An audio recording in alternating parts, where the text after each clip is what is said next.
தெரிவிச்சுக்கிறேன். ஏன்னா அவர் என்ன சொல்லியிருந்தாருன்னா இதுல யார் இன்னும் ஃபர்ஸ்ட் செகண்ட் தேர்டுன்னு நாங்கள் இன்னும் சர்டிஃபிகேட்ல கூட எழுதல. ஸோ அந்த ஃபர்ஸ்ட் செகண்ட் தேர்ட்ல யார் வரப்போறா அப்படிங்கிறத சொன்ன உடனே அவங்களுக்கு அந்த ஃபர்ஸ்ட் வின்னருக்கு நான் வந்து கண்டிப்பா வாய்ப்பு தரேன், நான் என்னோட பேனர்ல படம் ப்ரொடியூஸ் பண்றதுக்கு நான் தயாரா இருக்கேன்னு சொல்லியிருக்காரு. அதாவது அவர்கிட்ட எனக்கு ரொம்ப பிடிச்சது என்னன்னா இது வாய் வார்த்தையாக சொல்லாம எழுத்து வடிவமாக அவர் வந்து நான் போஸ்டர்லேயே போட்டுருங்க அப்படின்ட்டாரு. அதுக்கு நான் மனமாக நினைத்திருச்சு. ஏன்னா இன்னைக்கு இருக்கக்கூடிய இயக்குநர்களுக்கு அது ஒரு மிகப்பெரிய ஒரு சக்தியா இருக்கு. ஏன்னா நமக்கு ஒரு பெரிய என்கரேஜ்மெண்ட் அப்படின்னு சொல்லலாம். அவர்கள் மூவரும் சேர்ந்து லான்ச் பண்ண நடிகர் மணிகண்டன் மற்றும் திரு Pandiyaraj sir and Sukumar sir இவங்க எல்லாரும் அதை பெற்றுக்கொள்வார்கள். இந்த ப்ரொடக்ஷன் கம்பெனியுடைய நிறுவனர் கருணா விலாசினி அவர்களையும் சுதா அவர்களையும் மேடை கிடைக்கிறேன். வாங்க.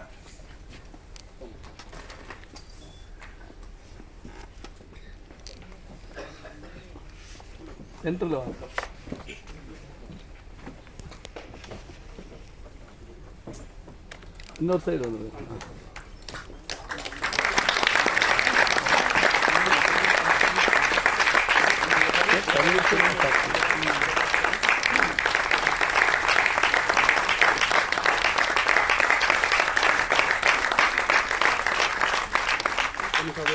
விழாவில் பங்கு கொள்ள வந்திருக்கும் நண்பர்களே, தொலைக்காட்சி தோழர்களே, ஊடக நண்பர்களே, உங்கள் அனைவருக்கும் என் பணிவான மாலை தமிழ் வணக்கத்தினை மகிழ்வோடு தெரிவித்துக் கொள்கின்றேன்.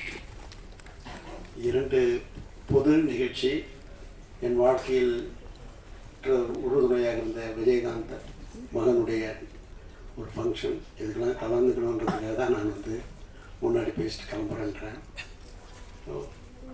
திரைக்குறள் வந்து திரையுலகுக்கு வந்து ஒரு முக்கிய குரல். அது பாலா சுவாமிநாதன் அவர்களுடைய முழு முயற்சியால், ஆதவனுடைய உழைப்பால் நாளொரு மேனியும் பொழுதொரு வண்ணமாக சிறப்பாக உருவாகி கொண்டிருக்கிறது.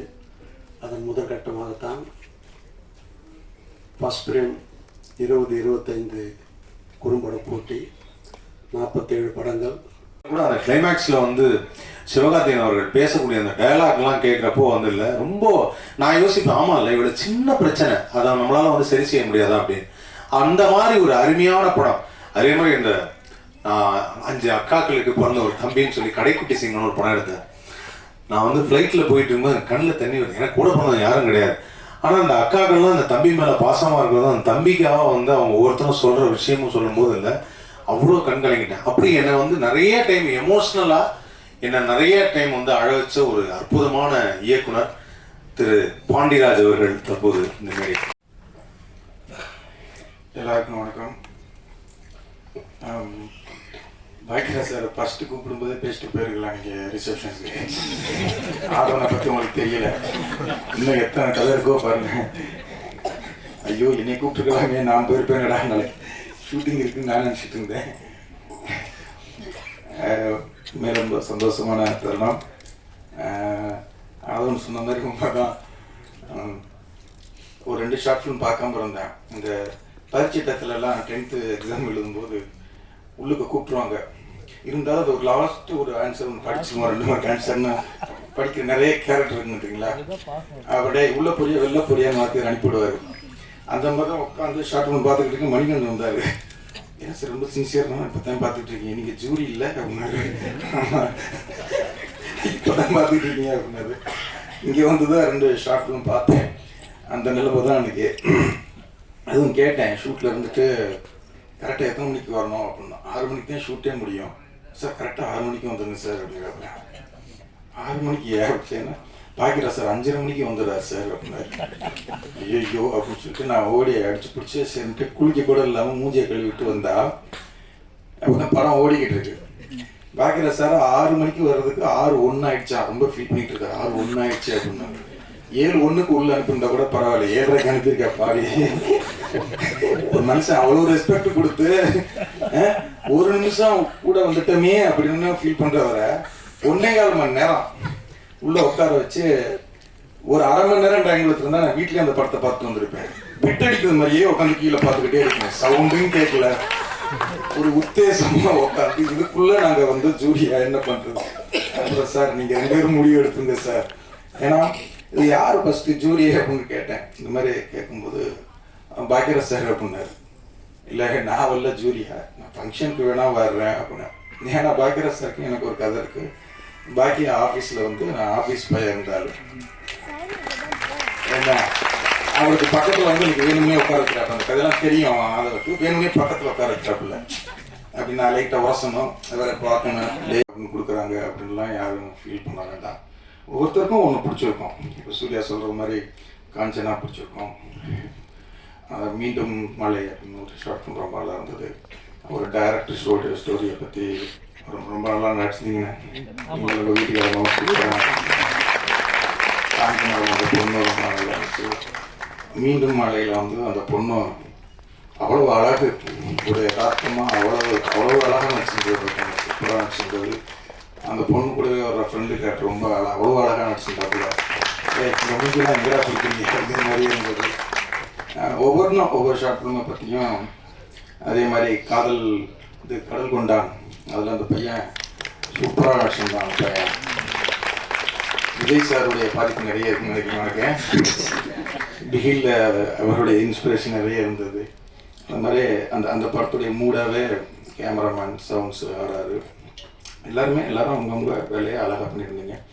அதனால் இங்கே வந்து ஒவ்வொருத்தருக்கும் ஒவ்வொன்றும் பிடிக்கும். நீங்கள் ஒன்று நினச்சிக்கிட்டு இருப்பீங்க இதுதான் அப்படின்னா, அது இல்லை அப்படிங்கிறது தான் ட்விஸ்டே. அதனால் இங்கே வந்து என்னுடைய முதல் படத்தை வந்து நான் பசங்க படத்தை வந்து 23 ப்ரொடியூசர்கிட்ட சொன்னேன். 23 பேர் ரிஜெக்ட் பண்ணி 24வது தான் சசிகுமார் சார் மூலமாக அந்த படம் வரணும்னு இருந்தது. இப்போ தலைவன் தலைவியவே வந்து ஒரு 11-12 ப்ரொடியூசர்கிட்ட நாங்கள் பேசினோம். அது ஒரு பட்ஜெட் காரணமோ ஏதோ வேறு காரணங்களில் போனது. அதனால யாருக்கு எது அமையும் அப்படிங்கிறது தான் அந்த. அதனால வந்து அந்த 23 பேர் ரிஜெக்ட் பண்ணாங்க அப்படிங்கிறதுக்காக அந்த கதை வந்து ரிஜெக்ட் ஆன கதை கிடையாது. அது நேஷனல் அவார்டு வாங்கின கதை.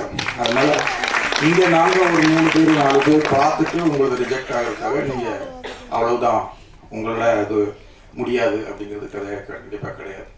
அதனால் வந்து என்னுடைய ஃபஸ்ட்டு படம் கிடையாது. ஸ்கூல் படிக்கும்போது ஃபஸ்ட்டு பேச்சு போட்டியில் நான் ரொம்ப சேட்டத்தனம் பண்ணுறேன்னு சொல்லிட்டு இவனை மேடையில் ஏற்றி விடுவோம்னு சொல்லி எங்கள் ஆனந்த டீச்சர் பேச்சு போட்டியில் ஏற்றி விட்டாங்க. ஃபஸ்ட்டு மேடையிலே எனக்கு பயங்கர அசிங்கம். 2 பேர் தான் பேசினேன், 2 பேரில் அதுக்கப்புறம் மறந்து போச்சு. டோட்டலாக நான் எடுத்துக்கொண்ட தலைப்பு பாரதி மட்டும் வருது, பாரதிக்கு அப்புறம் ஒன்றுமே வரல, நாக்கு சொல்லலுது. அந்த மாதிரி பல மேடைகள் தோற்று தான் இந்த மாதிரியான மேடைகள்லாம் ஏறிக்கிட்டு இருக்கோம். அதனால் இது ஒரு தோல்வி கிடையாது, இது வந்து முடிவு கிடையாது. இதுதான் 3 பேர் தான் அப்படிங்கிறது, 4 பேர் தான் அப்படிங்கிறதும் கிடையாது. அதனால் இதை சந்தோஷமாக ஏற்றுக்குங்க. இன்னும் உங்களுக்கு நிறைய மேடைகள் நிறைய விஷயங்கள் நல்லா காத்திருக்கு. நிறைய தயாரிப்பாளர்கள் கண்டிப்பாக உங்களுக்கு இது பண்ணுவாங்க. இதில் கலந்துக்கிட்ட 47 + 1 அது 48க்கும் வாழ்த்துக்கள். நன்றி.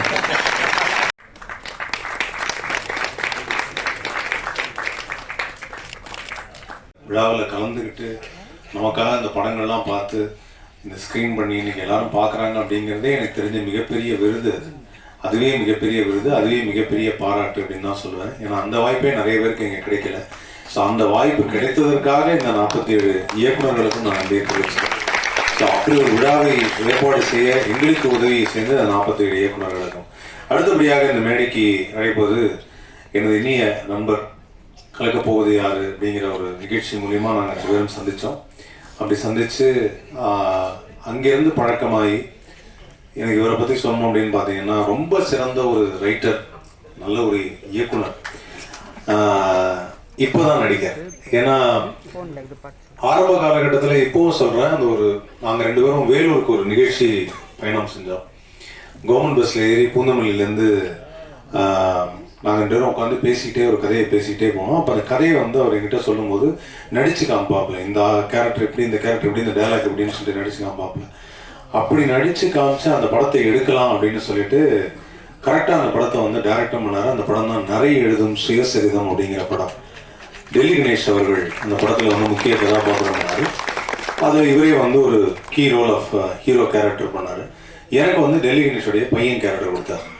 ஸோ நான் அந்த படத்தில் நடிக்கும்போது ஆக்சுவலாக டெல்லி கணேசன் வந்து என்னை கேட்பாரு, வந்தா நான் டைலாக் சொல்லிட்டேன்டா, அப்புறம் ஏதோ எப்படியோ நடிக்கணுங்கிறா அப்படின்னாரு. இல்லை சார் அவரே நடிச்சு காமிப்பார், டெல்லி கணேஷ் மாதிரியே நடிச்சு காமிப்பாப்புல. நடிச்சு காமிச்சோன்னு அவர் வந்து அவர் யோசிப்பார், என்னை விட என்ன மாதிரியே நீ நல்லா நடிக்கிற அப்படின்னு.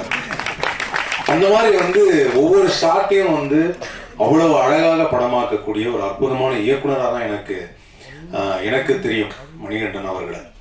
மணிகண்டன் வந்து அப்படியே காலப்போக்கில் வசனகர்த்தாவாகி அப்புறம் நடிகன் ஆனோன்னா நடிகன் ஆகிட்டார் அப்படின்னப்ப இப்போ வரைக்கும் மணிகிட்ட நான் கேட்டுட்டு இருக்க ஒரு விஷயம் வந்து எப்போ இயக்க போறீங்க அப்படின்னு சொல்லி தான். ஸோ அந்த மாதிரி ஒரு அற்புதமான திரைக்கலைஞர்.